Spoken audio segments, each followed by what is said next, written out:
I think a lot of influence on what we do and why we do it comes from our subconscious mind, comes from our core beliefs, which is the way that we think about ourselves, the way that we think about other people, the way that we think about the world at large, which all solidified during the first 10 years of our life. Hi, Sarah. Welcome to the show. Hi, Mark. It's nice to be here. Welcome to Peak Performance Perspective, where we help entrepreneurs master health, wealth, and relationships. So I must start out by asking you, what does peak performance mean to you? Peak performance, I think, to me means balance. We all love to think that we can run at a million miles an hour all day, every day, and not stop. But actually, to get peak performance out of ourselves, we need to be able to rest. We need to have variety in our lives. And we need to have that sense of balance that to do everything to our best, we have to be able to give of ourselves to that thing, whether it be work, whether it be family, whether it be leisure, hobbies, whatever. So, yeah, I think balance would be my answer to that. How do you stay in the moment in that way to be able to really immerse yourself in everything you're doing to attain that balance? I think staying in the moment is the most important thing. And it is concentrating. Again, we often think that we can do 10 things at a time, that we can bake a cake and read a book and listen to a podcast and write a report all at the same time. And we know that we can't. So if you're doing something, whether it be reading a book or watching TV or doing your hobby or doing your work, do that thing and do that thing well. And if you find your mind wandering off, wanting to engage with other things, gently bring it back and make sure that you are giving your everything to that one task. And then you can stop that one task, move on to the next one. You've had such a varied career, catering, mortgage brokering, horse training, and now remedial hypnosis. What's the common thread that ties all of those chapters in your life together? People, whether as a waitress, which I really enjoyed, or 20 years as a top mortgage broker, working with the horses, but working with people with horses. And of course, now very much concentrating on people. I've always been fascinated in what makes people think and behave the way that they do, that you can have two people in exactly the same set of circumstances, and one is cool and collected and relaxed, and the other one is running around with their hair on fire going, what do I do? And okay, why? Yeah, to paraphrase Simon Sinek, start with why. Yeah. Why do people do what they do and behave the way they do? Why do you think people struggle to make lasting changes, even when they know it's not working for their lives? I think a lot of influence on what we do and why we do it comes from our subconscious mind, comes from our core beliefs, which is the way that we think about ourselves, the way that we think about other people, the way that we think about the world at large, which all solidified during the first 10 years of our life. I'll give you an example. If a child was at a sports day and they came last in every single race and their classmates laughed at them and they felt really bad about it, they may well say, that's it, I'm rubbish at sport. And they will develop that belief in that moment, and it will carry through the rest of their lives. Now, if a teacher or a parent said, you know what, you had a cold last week, you weren't very well, there's a reason you did badly today. Don't worry about it, you can try again next week. That could change the course of their lives. So that first 10 years of life imbues us with so many things that we believe to be true about ourselves, true about other people, true about the world at large.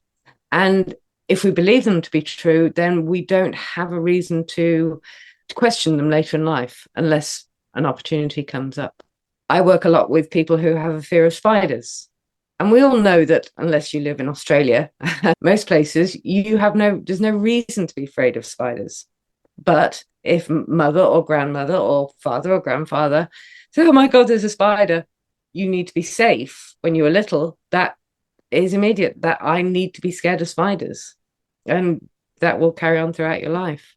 So, What drew you to hypnosis, and specifically by the control system created by Tim Box? so when COVID hit, we had to stop doing the training with horses. because we couldn't have any visitors here. And I was very bored. So I started studying cognitive behavioral therapy, CBT, remotely. And I was doing quite well and I enjoyed it, but it wasn't quite that right fit for me. And then I happened across Tim's TEDx talk, How to Not Feel Anxious About Anxiety. And that was my light bulb moment. That was, okay, this guy knows what he's talking about. I looked him up, I got in touch with him, found out that he did training for the control system and did the training. And despite having a bunion operation halfway through, I actually managed to qualify very quickly. It appeals to my sense of pragmatism, of solution focused therapy, of time limited therapy. I don't think anybody wants, when they think about therapy, thinks, oh God, I'm going to be in it for years and that's going to be great. That they want a solution to their problems, and they want that solution to be as quick and as painless as possible. And that's hopefully what remedial hypnosis, I know what remedial hypnosis does. What's the biggest myth about hypnosis? The biggest myth is with traditional hypnosis is that you're going to lose control and that you'll be made to do things that you don't want to do. Stage hypnosis is a really good show. It can be, and it's great entertainment. But the thing with stage hypnosis is the hypnotist will pick out people in the audience who he can see are extroverts, who he or she knows will be a good fit for the show. And when you're sitting on a stage and he goes sleep, you've got to be a really strong character to be that one person that goes, no, I'm not going to. There is a peer pressure. There is that pressure to not to play along, because a lot of it is real. But what I do is completely different. First of all, I don't use trance. I don't put people to sleep. There is no induction. There is no trance element at all. It is simply a conversation between me and their subconscious mind, with their conscious mind off to one side, listening into the conversation. And that has a very practical application in that if I'm working on something, a phobia or trauma or whatever, and we're not quite getting the change that we want, and I don't know why, I can say to the subconscious mind, okay, put this thought into the conscious mind now. And then I'll say to the person, okay, what's popped into your head? And it will be something that will make absolute sense to me and to the subconscious. And they'll go, okay, I've no idea where that thought came from. It is a talking therapy, but the conversation is with the subconscious rather than the conscious mind, because the subconscious is where the problems are. Having worked with so many people from so many avenues in life, why does our mind sabotage us sometimes? I was about to say no, that there is some situations where there is a part of the mind that it's rather like a child who's been sent out of a group of children and it's been ostracized. And it's basically standing on the edge of the circle, throwing rocks in, saying, if I'm not happy, nobody's going to be happy. And that can often happen when something in your life has happened and you blame yourself. So a child whose parents are split up, the child has said, I did, that was my fault. There's something I did. It's completely untrue, obviously. But they will blame a part of themselves or blame themselves for that. And that part will be ostracized. That's quite easy to spot and quite easy to bring the parts back together again. So your question was, why do we want to sabotage? Mainly because we're working on old information. And again, another example is public speaking. Now, most people's first example of public speaking is when they get up in class and they're doing a presentation to the rest of the class. If they make a mess of that, if this is a traumatic and horrible experience, a part of their subconscious, a part of their mind will go, we're never doing that again. That was awful. We never want to feel like this again. Therefore, we're not going to do the thing that made us feel this way. So then you get to 25 and your boss says, can you do a presentation to the rest of the team? That part of your mind will go, we remember when we were 7, 8 years old, how awful, how horrible that felt. We're not doing that again. So that was a situation where the mind is looking to protect you, but it's working on old information. You're no longer that 8-year-old child. You're an adult and you need to be able to do this for your career, for your progression. So that's when I would come in, not isolate, but talk directly to that part of the subconscious, say, look, you've done a great job, but now you need to change because it's actually holding this person back. Can you please just stop this fear, this dread, this nausea, these physical symptoms whenever you think about giving a speech? And that part of the subconscious will go, oh, okay, yeah, sorry, didn't realize. And literally like that, the thought patterns will change, the behavior will change. And But that's what is it that the subconscious mind is really trying to protect us from? so the subconscious is looking for happiness, the Mhm. best strategy for the most happiness. Because don't forget the subconscious was created when we were a child. And as a child, that's what we're looking for, happiness. So happiness and safety. So in that example, when the child stood up in front of their classmates, that didn't make them happy. That was a horrible experience. So we want to avoid that in the future. So yeah, another really good example and something I'm working on a lot at the moment is people who are emotional eaters, who will eat chocolate to reward themselves, or if they're unhappy, or if they are depressed about their weight, what do? They go and get some biscuits or chocolate or cake or whatever. And that is because food is so ingrained into us as children. A toddler is crying, here, have a sweet. You're tired, you're unhappy, you've lost your teddy bear, whatever. Here's something sweet that will make you feel better. And Mhm. as a child, it does. It is magical. You could be in the worst place in the world and a bar of chocolate appears, and all of a sudden you're happy again. So that instills a very strong link between especially sweet foods and happiness. So when we get to be older and we're unhappy, that part of the subconscious will go, I know what to do. I know how to make you happy again. Have some chocolate.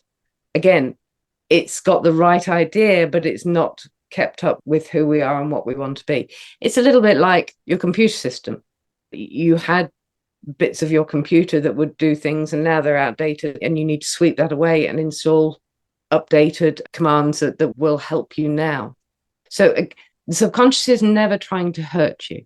It's always trying to do the best for you, to keep you happy and to keep you safe. And in that order, because there are certain things that make us very happy, like getting on a horse and galloping across open countryside, or jumping out of a plane with a little bag on our back, or going off piste skiing or whatever.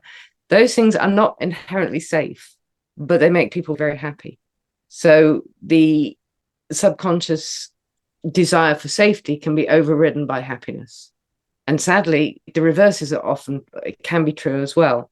So if somebody cannot foresee any potential for future happiness, and therefore they decide that they want to leave the world, that will override the safety element. It does work both ways. Your work with horses sound fascinating. How did Yes. training people through equine assisted coaching teach you about human behavior and communication? That is fascinating because horses are one, they live in the moment. They're not thinking about what's happening yesterday or what's happening later on that day. And they give incredible feedback. We worked with corporate clients most of the time, some families, but mainly corporate clients. And you would get the CEO would come along. Just before that, most people, even if they've ridden horses, they've not worked with horses in that sort of environment. So it's very much a level playing field. So you get the CEO coming along and you go, "Oh, a horse," and grab hold of the rope and say, "You're coming with me." And the horse would just go, "No, I'm not." And then there'll be very lots of swearing and stomping of feet. And then you might get the office junior who would come along and would be very empathetic and very gentle and say, "Would you mind walking with me?" And the horse would go, "No, no problem. I'll walk with you." Horses require two things to create a relationship: trust and respect. And if you think about it, that's what humans need as well: trust and respect. If you trust somebody but you don't respect them, or you respect them and you don't trust them, you haven't got those elements there. Once you have those two elements with a horse, without any ropes or bridles or anything, they'll follow you anywhere. It's that, and it is magical. You have worked with people on everything from spider phobias, you remember, to weight loss to grief. What's a story that's really stayed with you, and what did it teach you about healing? I think one of my very first clients was a lady who lived locally and she had a real phobia of needles. To have a blood test done, it would take two nurses to hold her down. And this was a lady in her 50s, very nice lady, not at all aggressive, but she was just petrified of needles. But she'd just been diagnosed with breast cancer. So she said, okay, needles are going to be a huge part of my life going forward. I can't avoid them now. And with something like that, we talk to the subconscious and we just go, okay, this is non-negotiable anymore. You cannot have this fear, and you can have this fear, but you can't avoid it. No matter what you do with the nurses, you are going to have injections. So you say we can either do this the hard way, which is going to cause a great deal of upset, or we can do it the easy way. If you stop this fear, this phobia, this reaction to having injections, you are going to make life so much easier for this woman. And therefore, you're adding to her happiness, even though it's a procedure which inherently is not a happy thing to have. The same with people with dental phobia or whatever. And the subconscious went, yeah, okay, I've got that. And within 3 sessions, she was able to handle needles. We have some here, obviously, with the horses. We have to do injections occasionally. And she went ahead and she's now fully recovered from her cancer. And so what has that taught me is that a lot of what I do, I think it's a practical application. People can dampen down feelings of anxiety or trauma, and they can live not happily, but they can live with these things. People can avoid spiders, they can avoid flying, they can swerve their phobias if they want to. But there are some times in life when you absolutely have to do something or deal with something. And with a service like mine or a practice like this, you can do that. And it just changes lives. It really does change lives. What's the difference between managing a problem versus actually resolving it at a subconscious level? The way I describe it is that things like NLP and CBT will show you what the weeds are in your garden and how to manage them, how to cut them down. Remedial hypnosis will go into your garden and say, that's a problem, and rip it out. Because once you've changed the way of thinking, it can't be changed back. And the example that I give is that when Fernando, the Portuguese explorer, left Lisbon in 15 something to sail around the world, most of his crew thought the earth was flat. And at some point, they were going to fall off the edge. So very brave guys. Anyway, 2 or 3 years later, they came back to Lisbon and they knew that the world was round. So it would be impossible for them to then go back and go, okay, I'm going back to my old way of thinking. And when we make the changes with clients, they're changing, their thinking changes, and there's no value. It's like when I gave up smoking. I smoked for 50 years and I use this method to stop smoking. What value, what benefit is there for me to go back to smoking? None whatsoever. There's no situation that I could ever be in that would be made better or would be helped by inhaling noxious fumes. No. Do you find that there are recurring patterns or beliefs that block most people from finding happiness or confidence? Yes, most people think that they are different, they're unique, that their problem is so much worse than everybody else's. They have been through situations which nobody else has been through, which is correct, because every day we live our lives completely differently to everybody else's. So a lot of people will come to me and go, well, you helped my friend. She told me to come and see you, but I don't think you can help me because I'm too complicated. And, they believe that. Google is a terrible thing. People get onto the internet and they will put in their symptoms or the way that they feel or think or whatever, and they will have an army of diagnosis of what's wrong with them. And they'll come to me and say, I've got this syndrome and that disorder and everything else. And I'm just going, okay. At the end of the day, humans are pretty simple creatures. We all like to think that we're very complex and interesting and everything else, but generally we grew up in a fairly similar way. Some have better childhoods than others, but we all go through the same milestones in the same way. You had a really interesting story, but there are now big tracts of your life, which that's the best way to explain it. It's like a mountain range. If you look at a mountain range, all you'll see are the peaks, which are the exciting bits. But what you don't see is all the valleys in between, which are nice and calm and green and can't hurt you. And for most people, that's what their lives are like. They've got what they see are the peaks of, this happened, I got divorced, or somebody died, or I got a great job, or whatever. And they forget about those long periods of time when nothing happened, when they just carried on with their job or their relationship or whatever. And it was all nice and serene. I love working with people. I love helping people. And yeah, when somebody comes to me with a problem and I fix it, that's the best feeling in the world for them and for me. You mentioned earlier about grief and trauma.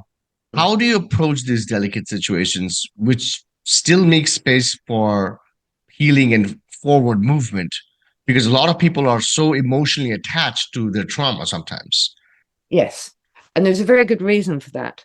Trauma happens when there is an event or maybe a series of events that happen to us that we cannot make sense of.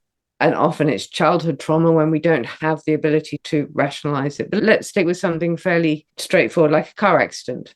So if you're in a car accident and you can say, okay, I know that the other driver was drunk or that I was texting or that the road was icy, that's why the accident happened. That's unlikely to cause trauma because you can rationalize it. You can say, okay, I won't text anymore and I will keep a good eye on road conditions. But if something happens and you can't say this is the reason for it, a part of your mind will be effectively given the job, will be assigned with the task of finding out what happened for the sole purpose of avoiding it in the future. So it will, and it'll do this by rerunning the thing over and over again. That's why you get the flashbacks. That's why you get the intrusive thoughts. That's why you get the nightmares. It's basically the mind going, before I know what measures to take to avoid this thing, I need to know what this thing was. And therefore, the only way I can find it is by rerunning it from every angle. What was my involvement in it? Could I have done something different? Could I have said something different? So with trauma, basically, we talk to that part of the subconscious and say, look, this is a puzzle without an answer. There are some things in life which are just so random and so strange or whatever that we just cannot rationalize them. And therefore, there's no point in trying.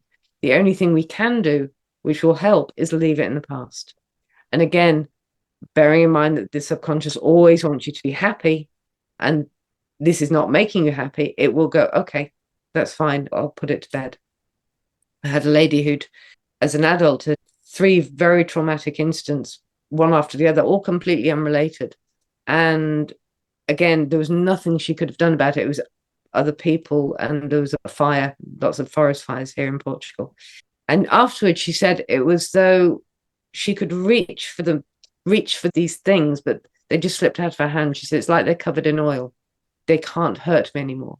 So you don't forget what happened, but you break that emotional link between the past and the present. So you can say, okay, that happened. It was awful, but it's not me. It doesn't define me. And I can move forward knowing that it's in the past. Grief is, I haven't done a great deal of work with grief, and I'm reluctant to work with anybody who is newly grieved because I do think you have to go through the process. I know a lady called Dipti Tate. She's done a couple of books on grief, and she's also a hypnotist. She works with it a lot. But one way of describing the grief process is, I don't know if you cook, but if you're making a cake, you have your scales and you put a bowl on the scales and hit 0. Then you put your ingredients in and you hit 0 again. So everything is measured properly. If you were to take the bowl away, the scale will go down to a minus. And that's in the same way as if you lose somebody, because you've lost your base level of happiness and you've gone down to a minus. It could be death. It could be the end of a relationship. It could be losing a job. And no matter what you add, you're still not going to get above that base level, that 0. So what do? You hit the reset button on the scales. You bring your expectations down to another 0. And then you can start building on your happiness again. Humans are actually incredibly good at adapting to new circumstances. I remember a program I watched a while ago about a guy who'd won Euro Millions or lottery or a big lottery win. So millions. And they contrasted him to a guy who'd lost both his legs. He was like that. They interviewed them 6 months later, and their happiness was back to equilibrium. So the guy who'd gained a lot, who'd won all this money and life-changing money, was at a level of happiness. And the guy who'd lost his legs and his life had changed completely, he'd moved up.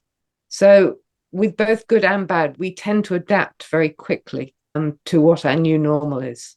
So Yeah, we're amazing creatures. You mentioned that deep listening is key to your work. How Mm. has your ability to really listen evolved over time? That I think came from the days as a mortgage broker because moving house, buying a house is up there with death of a spouse, and it's in the top three of stressful things. So I was interviewing 3 to 6 people a day. We were going through this process. And I listened to a lot of stories. I listened to a lady who turned to prostitution to support her family. One case that's always stayed with me was a woman who was trying to move house, and her husband had been a taxi driver, and he'd had an accident and was completely bedbound. And halfway through, it just came out, I hate him. He could have bought insurance, he didn't buy insurance. And now my life has changed because of his actions.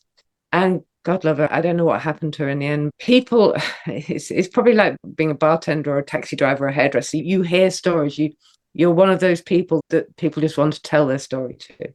And I love listening. I find people endlessly fascinating. And it's a little bit like being a detective. You have to pick out the important clues in what they're saying. Because you could have a 20-minute conversation and it's just one line that I'll say, okay, can we just go back to that very first thing you said? Because that was important. And if you listen with prejudice, you don't hear anything. You have to clear out what's in your own mind completely and no, turn your own internal voice off completely. Otherwise, you don't hear. You mentioned about horses earlier. What about dogs? What have dogs taught you about human emotions that has surprised you? I've got one lying asleep next to me. Controlling yourself. When a dog is not behaving as you want it to be, or even a horse, but certainly dogs, and we have 6 of them, the person you've got to keep under control first and foremost is yourself. Because if you start screaming and shouting, they can bark and they can scream and shout a lot louder than you, and they can run a lot faster than you. And if you want to catch a dog, you don't chase it, you run in the opposite direction. And then it chases you. I love the dogs. They're great. And actually, what we found is because we have a wide range of dogs from Lily here is 3, going up to the eldest is about 14, that they train each other. So once you've trained the first dog correctly, it'll train the rest going along. But they're great. If someone's listening to this and they're struggling with something that's stopping them from progressing, from achieving peak performance in their life, what are some beginner things you would recommend they do now by themselves that can help them move the ball forward? Okay. So the first thing they can do is listen to what their voices are telling them. So it's something like anxiety, any negative emotion. What people try to do is suppress it, ignore it. It's not there, it'll go away. All that will do is make it talk louder and louder. Anxiety, a lot of people think of anxiety as a disorder or an illness. It's actually an emotion. And it's the emotion that tells us when there is something that's too important to ignore. So if you're anxious about something, it could be a date, it could be a job interview, it could be anything. Your anxiety, your emotion will say, make sure you get up in time, make sure you smell nice, make sure that you get to the airport in time for your flight, whatever. And sometimes anxiety is very useful for things like that, but it can get things wrong. It's part of you, you're human. And the analogy that I use for that is if you have a child and you wake in the middle of the night and your child is screaming, Dad, there's a monster under my bed. There's a monster. Would you rush in and grab that child and run out into the street and ring the army and the police and say that my house has got monsters in it? No, you wouldn't. You'd pick the child up, you'd reassure the child, you say, it's okay, there are no monsters, Dad's here, you're safe. And that's what we do with anxiety. When anxiety is saying danger or you shouldn't do this thing, you have to become the adult. You have to imagine the child that your anxiety is a small child tugging on your hand saying, I'm worried, I'm scared, can we do this? And it's your duty as the adult to say, yes, I'm experienced, I've done this before, I'm ready for this, I've done my prep work, we've got this. And then you'll find the anxiety will go down because it's a trust thing. Your mind is saying, this is a big thing. And you're going, yes, I know it is. I acknowledge you. I understand you, but it's okay. I'm in charge. I've got this. The worst thing you can do is go, no, I'm not anxious. I'm not anxious. Because then that child that's tugging at your hand will start screaming. until it is unbearable. And that's when people start having panic attacks or need to go to the ER room or whatever. So always listen to your emotions, listen to what your mind is telling you, and then be the adult in the room and decide whether that is something that you need to attend to, or is it something you can safely say, no, it's okay. I've heard you, but I can do this. What about people who wake up from the sleep and are anxious for no reason? Cool. Sometimes it feels like there isn't something exactly happening that's causing this anxiety. It's just you're just anxious. Yep. That is cortisol. So when you are waking up in the morning, your body will produce this hormone called cortisol, and that is the adrenaline that runs through your body and tells you to get up. Completely and utterly normal. And actually just knowing that you might feel anxious in the morning because that's what your body does. It's otherwise you just lay in bed all day is enough to say to people, oh, okay, that's fine. What a lot of people do is that they will get this rush of cortisol and they'll go, oh, I feel anxious. There must be something to be anxious about. And then they'll start scanning their body and scanning their mind and what's going on. And they'll find a hook. That's what I'm anxious about. Something in my body's hurting, or I've got this conversation I've got to have today, or whatever. And then they will start to feel anxious about the anxiety instead of going, okay, feeling a bit anxious. That means I've got to get up and get on with my day. It's completely normal. It will dissipate by the time I'm up and ready for my day. So yeah, morning anxiety is just part of being human. Are there any exercises or things that we can do when we catch ourselves being anxious in an inopportune place just at the wrong time and we need to get a hold of ourselves? Yes, this is a something that Howard Cooper, who for many years ran the Fear of Flying program for Virgin Atlantic, taught me. If you feel like you are going to panic or you are very anxious, you literally get a small item, a bottle of water or your phone or just some small item, and you throw it from hand to hand and you watch as it's going from each hand to each hand. And the reason that works is one, it interrupts your train of thought, but two, it means that both parts of the brain have to work together. So the emotional side and the logical side have to coordinate so that you can catch it and catch it and throw it, catch it and throw it. And doing that just for a few minutes will make any anxiety or any fear. So that's a really good little trick. And it's something most people have bottled water or a bunch of keys or anything that they can just go, and it's not something that's going to particularly draw attention to yourself, but it will just instant calming.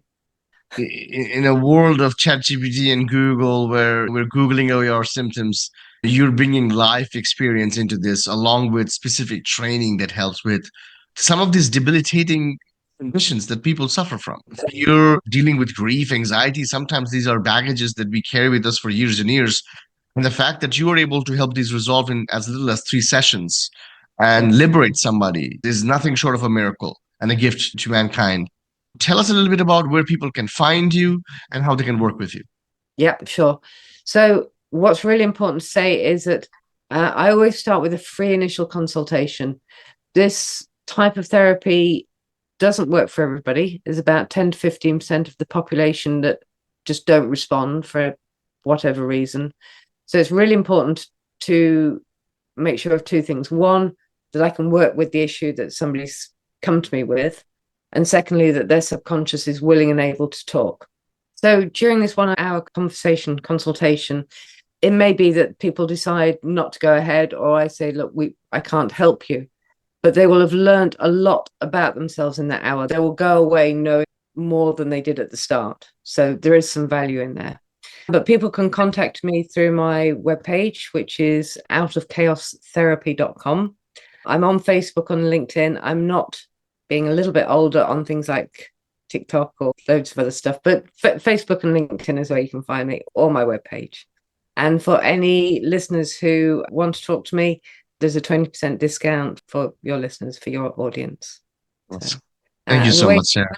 the way it works, so we have the initial consultation, then we have 3 change sessions, and that's normally three is normally sufficient. But if it's not, then we carry on.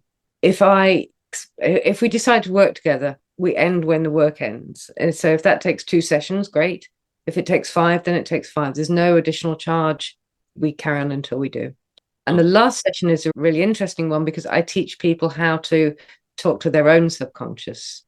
For me, the education and the empowerment of people being able to go away and effectively do what I do with lots of people with themselves is great, because I want people to be able to say, okay, I've got a problem. I will talk to my own mind. I will sort it out myself. That's really a great thing for people to be able to do, to know themselves so well that no matter what comes along in their life, they can cope with it. Absolutely. Thank you so much for sharing that. I do want to go back to one question that you mentioned, which is that you said this type of therapy works for about 10 to 15% of people. So for those who are listening, if they're No, wondering, it doesn't work for about 10 to 15%. sorry, it doesn't work for 10 to Yeah. 15% of people. Okay. Okay. So Yeah. if I'm listening to this and I'm wondering, oh, will it work for me? What would you encourage me to do? Get in touch with me. Drop me an email. We'll have the conversation. There are certain groups of people that I can't work with, and that would be people suffering from schizophrenia, people suffering from psychosis, people with an active addiction to drugs or alcohol, unless it's in conjunction with medical intervention, and people who are not ready to change, people who go, okay, I don't want to give up smoking, but I think I should, so I'm going to come to you and I want you to do it for me. No, I'm not interested. If somebody says, I really do want to smoke and I need your help, stop smoking and I need your help, that's fine. But if somebody comes along and says, fix me, no, you got to want to be fixed. But other than that, yeah, I'm really happy to chat with anybody about anything. I've worked with physical things like pain. Pain responds very well to this type of therapy. Travel sickness. I worked with a lady whose bladder was waking her up at 4 o'clock every morning and then didn't because we told it to stop. So there's all sorts of, basically anything that your mind can learn, it can unlearn. And pain's a really good one because chronic pain can be so disabling. And if it's not necessary to be feeling that pain, then it can absolutely be switched off. Wow. Thank you so much for being on the show, Sarah. You have given us a completely different way of looking at some of these debilitating things that we suffer from. It's been a pleasure talking to you, and I'll talk to you soon. Okay. Thank you so much, Mark. Thank you.